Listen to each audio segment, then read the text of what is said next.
सामान किसान को आजाद किया तो नरेंद्र मोदी जी ने किया है। इस बात को भी हमको समझना चाहिए। हमने यहां तक की व्यवस्था कर दी है कि आपको बक्सर के बाजार में और आरा के बाजार में और सासाराम के बाजार में और मुगलसराय के बाजार में और बनारस के बाजार में और पटना के बाजार में किस भाव क्या बिक रहा है, ये आपको बताने का काम भारत की सरकार करेगी। और इतना ही नहीं करेगी, आपका उपज उसका दाम अगले सप्ताह क्या हो सकता है, बढ़ सकता है या घट सकता है, उसकी जानकारी भी किसान को दी जाएगी। इस तरीके की व्यवस्था की गई है, इस तरीके का काम किया गया। इसलिए मित्रों, देश तो बहुत आगे बढ़ चला। सब लोग किसान नेता किसान नेता किसान नेता कहते थे। किसने किया किसान का काम? लागत का 1.5 गुना किसने दिया? स्वामीनाथन कमीशन की रिपोर्ट यूपीए के जमाने पर आकर के धूल फाक रही थी, उसको रिपोर्ट को अमली जामा किसने पहनाया तो भारत के यशस्वी प्रधानमंत्री नरेंद्र मोदी जी ने पहनाया है। इस बात को हमको समझना चाहिए। उसी तरीके से उज्ज्वला योजना, मैं हमारे पहाड़ में हर गांव में कोई ना कोई बहन की रीढ़ की हड्डी टूटी हुई मिलती थी। क्यों? क्योंकि वह सुबह सुबह लकड़ी काटने के लिए पेड़ पर चढ़ करती थी, लकड़ी काट के लाती थी तो चूल्हा जलाती थी। आज उज्ज्वला योजना के तहत 8 करोड़ बहनों को घर में बस दियासलाई जलाई नहीं कि चाय तैयार हुई नहीं। ये सिर्फ गैस का चूल्हा नहीं है। मैं स्वास्थ्य मंत्री रहा हूं। एक बहन दिन भर में लकड़ी के चूल्हे के साथ बैठ करके 200 सिगरेट का धुआं अपने छाती में लेती थी। आज उसको गैस का कनेक्शन आने के कारण आने वाले समय में फेफड़े की बीमारियां महिलाओं में कम हो जाएंगी। इसको भी हमको समझना चाहिए। यह है उज्ज्वला योजना की दूरगामी नतीजे, इसको भी हमको समझना चाहिए। अगर मैं बात करूं उजाला योजना की, अब मुझे यहां के आंकड़े मैंने मंगवाए थे और मैं देख रहा था यहां के आंकड़े, तो मेरे ध्यान में आया कि उजाला योजना में 1,95,00,000 एलईडी बल्ब बांटे गए हैं। 1,95,00,000 बिहार में, और सारे देश में 36,66,00,000 एलईडी बल्ब मुफ्त बांटे गए। क्या ये लालटेन युग से एलईडी युग नहीं है? ये परिवर्तन हमको दिखाई नहीं दे रहा है। अगर मैं बात करूं स्वच्छ भारत की, इज्जत घर, मैं कहना नहीं चाहता, लेकिन हां, मैं यही सासाराम से, मुगलसराय से होता हुआ, आरा से होता हुआ पटना जाता था। शाम के 6 बजे के बाद हमारी बहनों को सड़क पर आना पड़ता था। अपने नित्य क्रम के लिए सुबह सुबह उनको सड़कों पर आना पड़ता था। ठीक बोल रहा हूं कि नहीं बोल रहा हूं? मैं ठीक बोल रहा हूं कि नहीं बोल रहा हूं? झुंड के झुंड बहनें सड़क पर आती थी। और राम मनोहर लोहिया ने 1966 में लोकसभा में कहा कि भारत में शर्म आती है कि हमारी महिलाओं को अपने दैनिक नित्य क्रम से के लिए निवृत्त होने के लिए गांव से बाहर जाना पड़ता है, सड़कों पर आना पड़ता है। हम शर्म से झुक जाता है। और मोदी जी ने आज बिहार को 100% इज्जत घर दे दिया है और लगभग 74 लाख, हमारे यहां 1,28,00,000 इज्जत घर बिहार में बने हैं और 100% आपको इज्जत घर दिया गया है। ये हमको समझना चाहिए। उसी तरीके से सारे देश में 11 करोड़ इज्जत घर बनाए गए हैं। 11 करोड़ 30 लाख इज्जत घर बनाए गए हैं। सौभाग्य योजना, ये बिजली का कनेक्शन घर को देने का काम, उसकी अगर मैं बात करूं तो आपके यहां 32,59,000 लोगों को बिहार में उनके घर में बिजली का कनेक्शन पहुंचाया गया। 29,59,000 लोगों को बिजली का पहुंचाया गया। और सारे देश में 2,06,00,000 लोगों को बिजली का तार दी गई और घर का कनेक्शन दिया गया। इसलिए मित्रों, जब मैं विकास की बात बोलता हूं और अपना रिपोर्ट कार्ड रखता हूं तो बड़े गौरव के साथ अपनी बात को रख सकता हूं और रखने की ताकत रखता हूं। यह आपके साथ मैं बातचीत करना चाहता हूं। यहां बैठे हैं अर्जित जी, यहां बैठे हैं संजय जी डॉक्टर साहब मेरे स्वास्थ्य विभाग के स्टैंडिंग कमेटी के बहुत सम्मानित सदस्य रहे। अश्विनी चौबे जी यहां से मंत्री हैं स्वास्थ्य के। मुझे उनके साथ स्वास्थ्य मंत्री के रूप में काम करने का मौका मिला। मैं यहां इसी मैदान में आज से 1.5 साल पहले या 2 साल पहले भारत के स्वास्थ्य मंत्री के रूप में आया था। जब अश्विनी चौबे जी ने यहां स्वास्थ्य मेला लगाया था तो मैं उसमें आया था। मित्रों, ये डुमरांव का मेडिकल कॉलेज सिर्फ अकेला नहीं दिया है, 14 मेडिकल कॉलेज तो यहां दिए हैं। लेकिन सारे देश में 70 मेडिकल कॉलेज मोदी जी ने दिए, 70 मेडिकल कॉलेज दिए। आगे चल करके कोई भी जिला बिना मेडिकल कॉलेज के नहीं होगा। इस तरीके की व्यवस्था की किसने किया ये? और आयुष्मान भारत 10 करोड़ 74 लाख परिवार, 55 करोड़ लोग, कौन है ये लोग? गरीब लोग, रिक्शा वाला, ठेला वाला, रेड़ी वाला, फेड़ी वाला, ऑटो वाला, अपना ठेला चलाने वाला, गांव में घर में काम करने वाली बहन, हमारी मेड सर्वेंट, घर में काम करने वाला नौकर, ऐसे लोगों को मोदी जी ने गंभीर बीमारियों से बचने के लिए 55 करोड़ लोगों को 5 लाख रुपए का सालाना हेल्थ का कवर दिया है। 5 लाख का मुफ्त इलाज होगा हर साल, 5 लाख रुपए हर साल। क्या ये छोटी घटना है? लगभग 1.25 करोड़ लोगों ने इसका फायदा उठा लिया 2 साल में। 15,000 करोड़ रुपए इस पर खर्च हो चुके हैं। इसलिए मित्रों, ये सारी बात मैं आपके सामने इसलिए कह रहा हूं कि हमको ध्यान में रखना चाहिए कि रिपोर्ट कार्ड रख रहा हूं तो पूरे गौरव के साथ रख रहा हूं कि मैं भारतीय जनता पार्टी का राष्ट्रीय अध्यक्ष उस पार्टी का हूं जो दुनिया की सबसे बड़ी पार्टी तो है ही है, लेकिन उसका नेता दुनिया की शख्सियत नरेंद्र मोदी है, जिसने जो कहा वो करके दिखाया है। इस बात को हम गौरव के साथ कहते हैं। आप याद कीजिए, राम जन्मभूमि का मसला सदियों से लटक रहा था कि नहीं लटक रहा? और कांग्रेस का काम है लटकाना, अटकाना, भटकाना, काम नहीं करना। कपिल सिब्बल ने सुप्रीम कोर्ट में बाइज्जत वकील के रूप में जज को कहा, इसका फैसला मत कीजिए, इसका फैसला करेंगे तो 2019 में बीजेपी को फायदा होगा। ये कोर्ट में बयान है, मैं नहीं कह रहा हूं, कपिल सिब्बल ने कहा। सरकार बदली, आपने मोदी जी को फिर से प्रधानमंत्री बनाया और पूरी ताकत के साथ बनाया। डे टू डे हियरिंग हुई सुप्रीम कोर्ट की और सुप्रीम कोर्ट ने एक मत से राम जन्मभूमि के पक्ष में फैसला दिया, एक मत से दिया। उसमें हमारे मुस्लिम भाई भी जज थे, सबने एक सम्मति से फैसला दिया और अब मोदी जी ने वहां शिलान्यास किया है। अब भव्य राम मंदिर बनेगा, लोगों की जो इच्छाएं थी, आकांक्षाएं थी, वो पूरा होगी। इसको हमको समझना है। भव्य राम मंदिर बनेगा, ये ध्यान में रखना मित्र। और करोड़ों लोगों की आस्था, करोड़ों लोगों की आस्था, करोड़ों लोगों की आस्था जो थी वो पूरी हुई। यही नहीं, धारा 370, अब देखिए धारा 370, आपने 303 एमपी चुन करके भेजे। यहां से अश्विनी चौबे को भेजा, पड़ोस से आपने आरके सिंह को भेजा, आपने संजय जायसवाल को भेजा, आपने अपनी उंगली से कमल का निशान दबाया था, इन्होंने अपनी उंगली से पार्लियामेंट में धारा 370 को धाराशाही कर दिया। यह बात हमको समझनी चाहिए।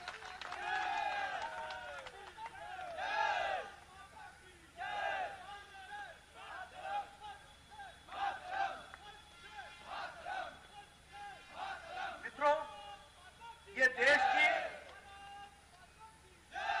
हमारा नारा होता था, एक देश में 2 निशान, 2 विधान, 2 संविधान नहीं चलेंगे।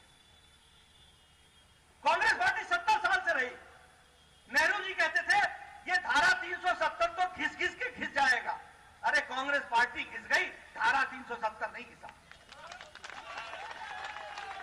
लेकिन जब भारतीय जनता पार्टी की सरकार आई तो धारा 370 धाराशाही हो गया। इस बात को हमको समझना चाहिए। अब एक देश में एक विधान, एक निशान, एक प्रधान हो गया है। इसको हमको समझना चाहिए। यह परिस्थिति आकर मित्रों, आजकल चीन और पाकिस्तान के बॉर्डर पर आपको पता होगा हमारी भारत की फौज मुंह तोड़ जवाब देती। ये क्या कारण है? चीन में खलबली क्यों है? पाकिस्तान त्रस्त क्यों है? क्योंकि पहले पाकिस्तान के लिए श्रीनगर आरामगाह थी। आज पाकिस्तान जानता है कि मोदी जी के नेतृत्व में तुम आंख उठाओगे तो तुमको नस्तो नाबूद कर देंगे। यह ताकत पैदा की है तो हमारे भारत के प्रधानमंत्री जी ने पैदा की। आज की खबर है 300 आतंकवादी बॉर्डर पर 7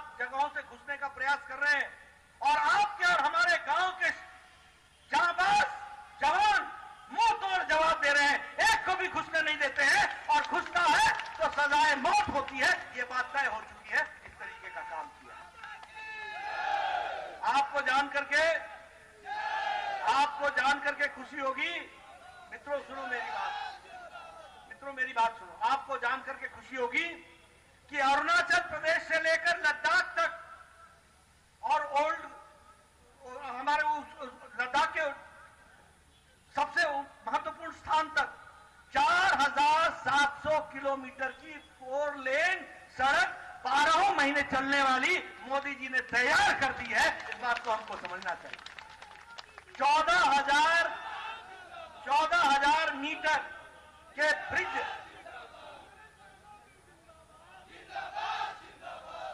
मैं भी वही कह रहा हूं, 14,000 मीटर के ब्रिजेस, दोनों डबल लेन के 12 महीने चलने वाले, वो तैयार हो गए हैं। अब हमारी फौज, अभी पिछले महीने हमारे प्रधानमंत्री जी ने 9 किलोमीटर की सुरंग का शिलान्यास का श्री गणेश किया। अब मनाली से घुसेंगे और सीधे शीशु में निकलेंगे। 45 किलोमीटर सड़क कम हो गई है, 4 घंटे का सफर बचा है। अब सीधे मनाली से ले जाने में हमारे फौज के लोगों को सहूलियत मिलेगी, रसद वहां जल्दी पहुंचेगी। इस बात को हमको समझना चाहिए। इसलिए मित्रों, देश मोदी जी के नेतृत्व में बहुत आगे निकल गया है। अब मैं बिहार की बात करूं, क्या यह सच्चाई नहीं है कि आपके यहां एक समय था जब शाम के 6 बजे के बाद आप निकल नहीं सकते थे? मैं सच बोल रहा हूं या गलत बोल रहा हूं? कहीं पर फलाना शुक्ला, कहीं पर फलाना वो, कहीं साहबुद्दीन, कहीं फलाना उद्दीन, कहीं फलाना उद्दीन, सब घूम रहे थे। अरे आपको मालूम नहीं, गोपालगंज का डीएम शायद 1994 में चीफ मिनिस्टर लालू प्रसाद यादव, गोपालगंज का डीएम, दलित डीएम कृष्णैया उसका नाम था, वो पटना आ रहा था, उसको गाड़ी से खींच करके उसकी जान ले ली थी। ये गुंडा राज था, ये था लालू का राज, ये बाहुबलियों का राज। उतना ही नहीं, आज का डीजीपी, बिहार का आपका डीजीपी, इसको शहाबुद्दीन ने गोली चलाई थी, इस पर इसको गोली मारी थी, जो आज का डीजीपी है। और दंडनाता रहा शहाबुद्दीन। जब नीतीश कुमार बिहार के मुख्यमंत्री बने तब शहाबुद्दीन जेल के पीछे गया, नहीं तो उसके पहले दंडना रहा था। ये थी बिहार की तस्वीर। मैं आपको बताना चाहता हूं, डाक बंगला चौराहे पर हम लोग रात को पढ़ते थे तो चाय पीने जाते थे 12 बजे, 10 बजे, 11 बजे। रमना रोड में जाकर के कॉफी पीते थे, नींद ना आए ताकि हम पढ़ाई कर सके। लेकिन जब लालू राज आया तो शाम को 5 बजे के बाद जाने की हिम्मत नहीं होती थी। डाक बंगला चौराहा क्रॉस नहीं कर सकते थे, गुंडा राज हो गया था। मित्रों, आज नीतीश कुमार ने लॉ एंड ऑर्डर को स्टैब्लिश किया, बहनों को, बच्चियों को साइकिल दी, पढ़ाई के लिए, शिक्षा के लिए उनको जोड़ा। और अभी कोविड के दौरान 1,41,00,000 लोगों को आपने 10,41,00,000 रुपए दे करके, सबको आपने 1,000 रुपए दे करके उनके कोविड, सारे राशन होल्डर्स को आपने उनके जीवन में एक बदलाव लाने का प्रयास किया कोविड के दौरान। बहुत काम हुए, विकास के काम। अब मैं यहां के अगर विकास के काम गिनाऊं, मेरे पास लिस्ट है पूरी। आप बताइए, एसजेवीएन थर्मल पावर प्लांट जो है वो 320 मेगावाट का 10,400 करोड़ रुपए का काम चल रहा है कि नहीं चल रहा है? चल रहा है कि नहीं चल रहा है? उसी तरीके से बक्सर में ये रामायण सर्किट के लिए काम चल रहा है कि नहीं चल रहा है? नेशनल हाईवे 84 पटना से बक्सर का काम चल रहा है कि नहीं चल रहा है? और ये जो कहां था, ये गंगा हाईवे, वो एक्सटेंड होकर के बक्सर तक आ रही है कि नहीं आ रही है? मित्रों, ये काम किसने किया है? ऊपर मोदी जी और नीचे नीतीश कुमार, दोनों हाथ से हाथ मिला करके आगे बढ़ने का काम किया। इसलिए मेरा आपसे निवेदन है कि आप इन बातों को समझें, जानें। जहां तक कांग्रेस पार्टी का सवाल है, क्योंकि यहां से मुझे पता चला कि कांग्रेस पार्टी के प्रत्याशी, जहां तक कांग्रेस पार्टी का सवाल है, मैं इनकी हरकतों को देख भी रहा हूं और अचरज भी कर रहा हूं। देशद्रोही हरकतों इनके स्वभाव में बन गई, और करें भी क्यों ना। अगर आप देखें तो जनता ने इनको बुरी तरीके से नकार दिया है, बुरी तरीके से नकार दिया है। रूल ऑपोजिशन पार्टियां भी नहीं रह गई और गवर्नेंस के लिए इनके पास कुछ बताने को नहीं है, कोई उपलब्धि नहीं है कि ये बताएं कि इनके राज में क्या हुआ क्या नहीं हुआ। तो करें क्या? करें यही कि चुनाव बिहार का हो और गुड़गांव पाकिस्तान का। अगर बिहार के चुनाव को पाकिस्तान से क्या लेना देना, लेकिन कांग्रेस के नेता पाकिस्तान के शाबाशी दे रहे हैं, पाकिस्तान के गुणगान कर रहे हैं। और गुणगान में सबसे आगे कौन है? राहुल गांधी। सारी दुनिया भारत में मोदी जी को तारीफ कर रही है कि कोविड को सबसे अच्छा मैनेज किया है तो मोदी जी ने किया है। वर्ल्ड हेल्थ ऑर्गेनाइजेशन के डायरेक्टर जनरल ने कहा, यूएन जनरल असेंबली के सेक्रेटरी जनरल ने कहा, सबने कहा कि मोदी से रास्ता लेना चाहिए। कोविड को लड़ने के लिए 130 करोड़ की जनता को बचाने का काम किया है तो नरेंद्र मोदी ने किया है। लेकिन हमारे राहुल गांधी पाकिस्तान के कोविड की चर्चा कर रहे हैं। उसी तरीके से जो भाषा अलगाववादी ले रहे हैं, जो भाषा पाकिस्तान बोल रही है, उस भाषा को राहुल गांधी बोलते हैं। और पाकिस्तान यूएन जनरल असेंबली में श्रीनगर के विषय को उठाते हुए, कश्मीर के विषय को उठाने के लिए, धारा 370 के विषय को उठाने के लिए आर्ग्यूमेंट किसका लेती है? पाकिस्तान की सरकार। और वकालत में आर्ग्यूमेंट किसका लेती है? राहुल गांधी के स्टेटमेंट का, कि राहुल गांधी बोल रहे हैं कि धारा 370 गलत है। उतना ही नहीं, अभी पी चिदम्बरम ने तो खुल्लम खुल्ला बोल दिया कि अगर हमारी सरकार आएगी तो धारा 370 वापस लाएंगे। अरे तुम्हारी सरकार तो छोड़ो, भारत की जनता इतनी जागरूक है कि तुमको वापस तो छोड़ो, तुमको ऑपोजिशन लायक भी नहीं छोड़ेगी। ये बात हम अच्छी तरीके से जानते हैं, ये हमको पता होगा। उसी तरीके से अगर आप देखें, एक नए नेता पैदा हुए, शशि थरूर साहब। यानी बिहार का इलेक्शन हो रहा है, देखिए जब जब इलेक्शन आएगा तब तब इनके राग क्या बोलते हैं। जब जब इलेक्शन आता, एक थे मणिशंकर अय्यर, पाकिस्तान में जाके बोलने लगे कि हमको मोदी से बचाओ, मोदी को हटाओ। किससे बोल रहे हैं? पाकिस्तान से। यह है राष्ट्रभक्त, यह है कांग्रेस पार्टी। अभी शशि थरूर ने क्या किया कि पाकिस्तान के मंच पर जाकर के भारत को गाली दी और पाकिस्तान की तारीफ की। यह है राष्ट्रभक्त, यह है कांग्रेस पार्टी। और दूसरी बात, अभी बिल पास हुआ, किसान का बिल पास हुआ कि नहीं हुआ? हुआ ना? उससे किसान आजाद हुआ कि नहीं हुआ? हुआ ना? उसका विरोध कांग्रेस पार्टी कर रही है। विरोध करना चाहिए, अधिकार है, प्रजातंत्र राज है। आप विरोध कीजिए, विरोध से हमारा कोई लेना देना नहीं है, आप विरोध कीजिए। लेकिन विरोध के लिए दिन कौन सा चुनते हो? 31 अक्टूबर। 31 अक्टूबर भारत के प्रथम गृह मंत्री, हमारे अपने सरदार पटेल जी का जन्मदिन। तुम सरदार पटेल जी की समाधि पर तो जाते नहीं हो। आप सरदार पटेल जी जिसने 560 राज्यों को एकत्र करके ये भारत देश बनाया, लौह पुरुष सरदार पटेल, उसको कांग्रेस पार्टी याद नहीं करती। उनका जो बना हुआ गगनचुंबी जो स्टैचू है, वहां कांग्रेस पार्टी का नेता वहां नमस्ते करने नहीं जाता। नमस्ते करने जाएगा तो कांग्रेस का टिकट कट जाएगा, कांग्रेस में राजनीति खराब हो जाएगी, यह परिस्थिति है।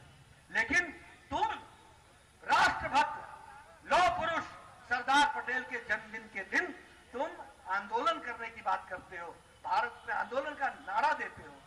कांग्रेस पार्टी का कितना पतन हो गया है, कहां पहुंच गई है, कौन कहां रसातल में चली गई। मित्रों, मैं तो यही कहूंगा कि भगवान उनको सद्बुद्धि दे।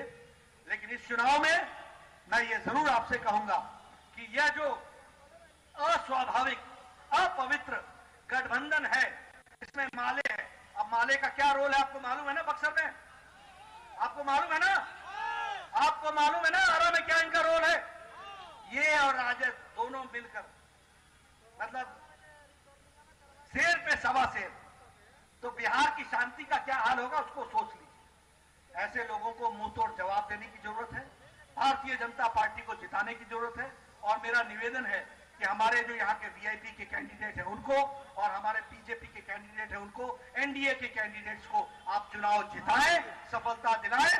बक्सर में फिर आऊंगा, आपके दर्शन भी करूंगा, आपका आशीर्वाद भी लूंगा। लेकिन अभी जरूरत यह है कि आप अपना आशीर्वाद जरूर इन लोगों को दीजिए ताकि यह जीत करके बिहार का एक नया इतिहास लिखे। इन्हीं शब्दों के साथ बहुत बहुत धन्यवाद। जय भारत, जय बिहार।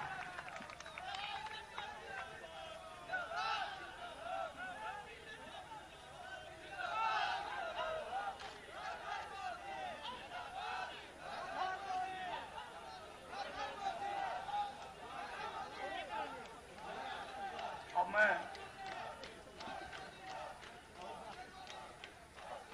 बहुत धन्यवाद माननीय राष्ट्रीय अध्यक्ष जी। अब मैं धन्यवाद ज्ञापन के लिए वीआईपी पार्टी के जिला अध्यक्ष भाई श्री भगवान चौधरी जी से आग्रह करूंगा कि आप धन्यवाद ज्ञापन कर कार्यक्रम की समापन करें। श्री भगवान चौधरी। मैं सबसे पहले भाजपा के राष्ट्रीय अध्यक्ष माननीय श्री जेपी नड्डा जी का मैं बक्सर के विश्वामित्र की धरती से बहुत बहुत हार्दिक अभिनंदन वंदन स्वागत करता हूँ। बंधुओं, हमारे इस मंच के मुख्य अतिथि श्री जेपी नड्डा जी तथा भाजपा के प्रदेश अध्यक्ष श्री संजय जायसवाल जी का मैं एनडीए के तरफ से, बक्सर की जनता की तरफ से, बक्सर की पावन धरती की तरफ से मैं हार्दिक अभिनंदन वंदन स्वागत करता हूँ। बंधुओं, इस मंच पर बैठे हुए हमारे बक्सर के किसान के नेता, नौजवान के नेता, गरीबों के नेता, हमारे प्रत्याशी परशुराम चतुर्वेदी जी का मैं हार्दिक अभिनंदन करता हूँ। साथियों, इस मंच पर बैठे पूर्व विधायक, हम लोग के गार्जियन, हम लोग का अभिभावक विधायक जी का स्वागत अभिनंदन वंदन करता हूँ।